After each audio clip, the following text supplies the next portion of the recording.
여러분, 상가 폐업하면 월세 안 내도 된다. 만약에 계약기간이 끝났으면 당연히 월세 안 내도 되죠. 그런데 계약기간이 안 끝났으면요, 폐업을 하더라도 월세를 내야 합니다. 계약기간이 1년이 남았으면 1년 동안 계속해서 내야 돼요. 그런데 정부가 뭐 코로나19처럼 정부가 집합 금지를 하거나 또 영업 제한을 했을 때 이때는요, 쉽게 말하면 3개월 전에만 통보하면 월세를 안 내는, 다시 말해서 계약을 계약을 파기할 수 있는 그런 권한이 생긴다는 거예요. 그런 권한이. 와, 여러분 이거 한번 보세요. 정부가 지금 추진하는 법률안인데 상가 임대차 보호법 개정안입니다. 지금까지는 특별하지 않으면 상가 계약을 중도 계약 해지가 불가능합니다. 불가능해요. 그런데 개정하는 법률은요, 코로나19로 폐업 시 중도 계약 해지가 가능하다 이렇게 이야기합니다. 그리고 이야기는 3개월 전에 먼저 이야기를 하면, 물론 3개월 정도 폐업 기간이 있어야 되겠죠. 영업 정지 기간을 있어야 되겠죠. 그렇게 했을 때 내가 통보하고 나서 3개월이에요. 그러면 이 가계 계약도 중도 해지가 된다는 겁니다. 3개월 후에는 효력이 발생한다는 거예요. 와, 어쩌면 이거는요, 진짜 대단한 법이에요. 저도 국밥집을 해봤잖아요. 장사가 안 되는데 이게 계약은 2년이 돼 있고 사실 미칩니다.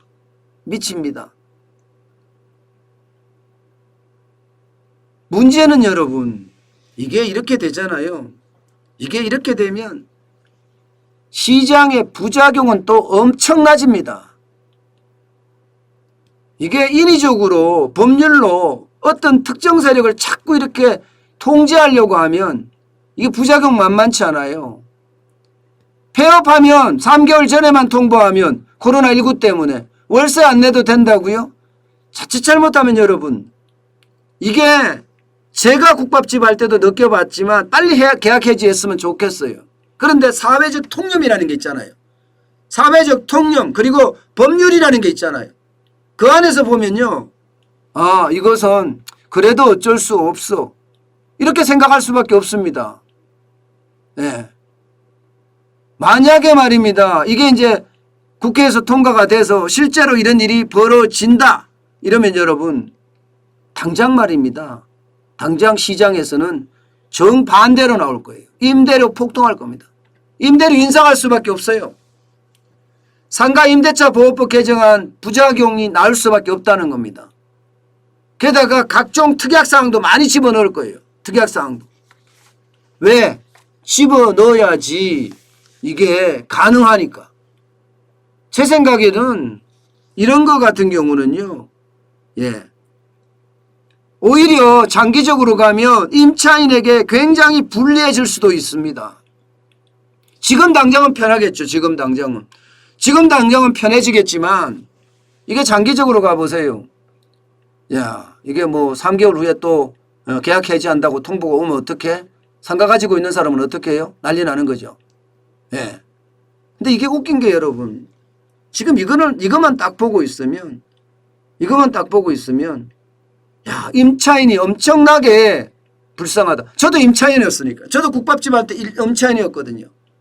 불쌍하다. 진짜 빨리빨리 해줬으면 좋겠다. 맞는 이야기지만 여러분, 상가라는 것은 시장 원리에 의해서 작동이 됩니다. 자리가 좋고 나쁘고는요, 시장이 다 결정을 하거든요. 그런데 그 시장마저도 정부가 통제하겠다? 이런 이야기가 되는 거예요. 임대료 올라가고 특약사항 더 많이 들어가면 더 복잡해집니다. 결국은요. 임차인들, 자영업자나 소상공인들, 임차인들 손해보는 거 지금 충분히 이해되고 맞아요. 그죠? 그러면 이걸 누가 보상을 해야 돼요? 정부가 보상해야 돼요. 정부가 영업 제한하잖아요. 정부가 영업 금지했잖아요. 행정명령으로. 그러면 금지한 주체가 보상을 해야지. 이것을 임대인에게 떠넘긴다는 건 여러분 이거 말도 안 되는 발상입니다. 말도 안 되는 발상. 시장에서 이런 이야기 들으면 야 진짜 미치겠다 이런 생각할 수밖에 없어요. 그중에서 말입니다. 임대인이라고 이야기하는 사람들 생계형 임대인도 굉장히 많거든요. 생계형 임대형도. 가게 하나 가지고 그 월세 받으면서 생활하는 사람도 천재란 뜻이에요.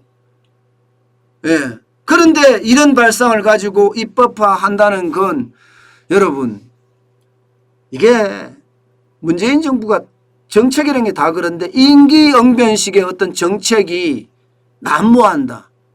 이게 임기응변이라는 게 포퓰리즘이에요. 그죠? 포퓰리즘 정책이 계속 이렇게 커진다는 이야기가 됩니다. 예.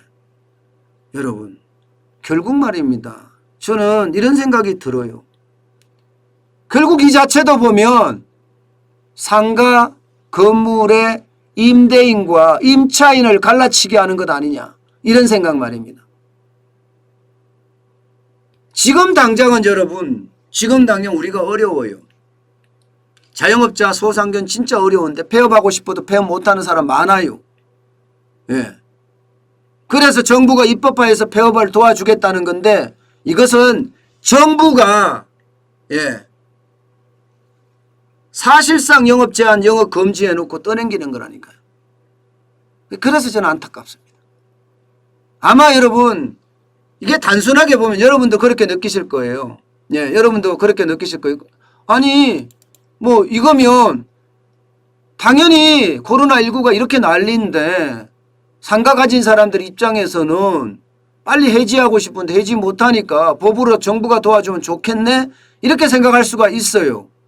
그런데 이걸 시장 전체적으로 해석을 하면 그렇게 생각해서는 안 됩니다. 결론적으로 하면 임차료 올라갈 수밖에 없어요.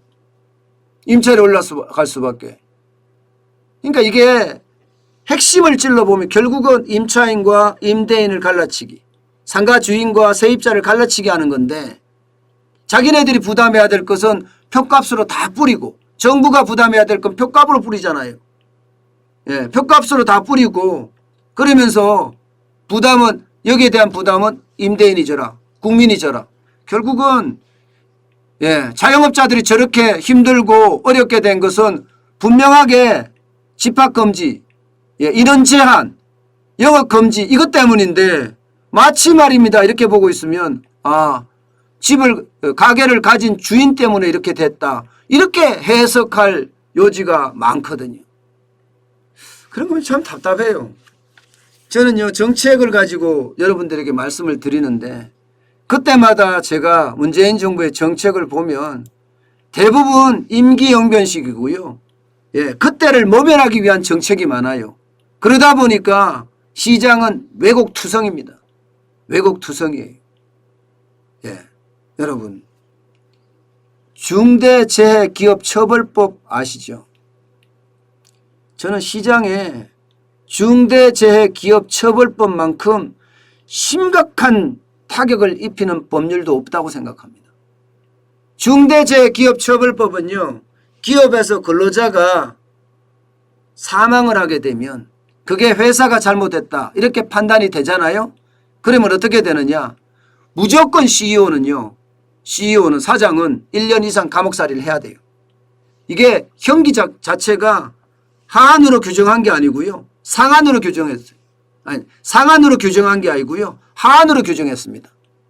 1년 이상 징역이 1년 이상 징역. 1년 이상 1년은 무조건 구형을 해야 된다는 뜻이에요. 그럼 1년 동안 자칫 잘못하다 기업에 사장하다가 1년 동안 감옥살이 한다니까요. 네, 감옥살이. 이게 여러분 모든 게 시장의 어떤 흐름과 시장의 통념 그리고 시장의 원리에 의해서 결정이 되도록 만들어주면서 법이 보완적으로 지지를 해주면 되거든요. 그런데 모든 게 이 형벌 만능주의 내지는 법률 만능주의로 그냥 조지면 된다 이렇게 생각하는 게 참 안타깝습니다. 상가건물 임대차 보호법도 마찬가지입니다. 이렇게 떠넘겨서는 안 됩니다. 우리는 이걸 정확히 알아야 됩니다. 이게 정부의 잘못을 결국은 임대인에게 떠넘긴다는 사실, 이것은 분명해 보입니다. 감염병으로 피해를 입었으면 당연히 정부가 보상해야죠.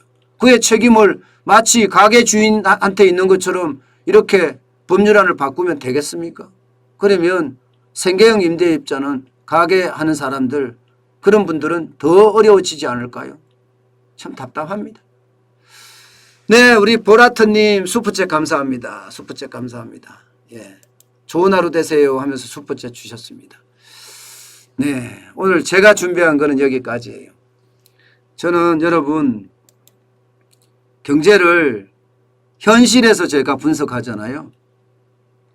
정부가 내는 정책이나 정부가 발표하는 결과물들이 실제인지 아닌지 분석을 하면서 실제 바닥 경제가 어떻게 돌아가는지 정확하게 우리는 인식하고 있다가 기회가 왔을 때, 그날이 온다고 그러죠. 그날이 왔을 때는 우리는 확실하게 기회를 잡자, 이거 아니겠어요? 그런 측면에서 보면 요즘 경제 너무 아슬아슬합니다. 아슬아슬합니다. 좀 더 두고 봐야 되겠지만 이 아슬아슬한 경제에 우리는 어떤 일을 더 해야 될지 많이 고민들 하셔야 될 겁니다. 그런 고민은요, 정환전 TV하고 함께 하는 게 좋을 것 같습니다.